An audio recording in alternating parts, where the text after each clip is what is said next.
এক সকালে ঘরের বাইরে এসে শুনলুম মহা শোরগোল শুরু করে দিয়েছে আমাদের দারোয়ান। কাল রাতে সে নাকি নিজে হাতে সদর দরজা বন্ধ করেছিল, কিন্তু আজ ভোরবেলায় উঠে দেখে দরজাকে দোহাট করে খুলে দিয়েছে। কিন্তু তার চেয়েও আশ্চর্য ব্যাপার দেখে আমার চক্ষু স্থির হয়ে গেল।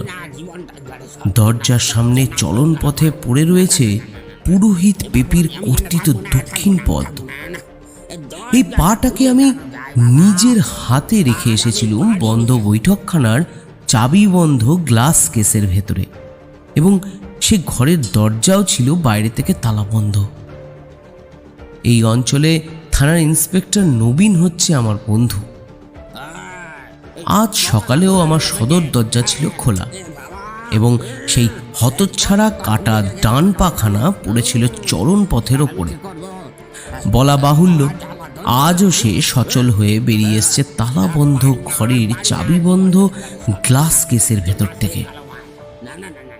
আড়ষ্ট ও নিরুপায় হয়ে তার দিকে তাকিয়ে চুপ করে দাঁড়িয়ে আছি। এমন সময় নবীনের প্রবেশ।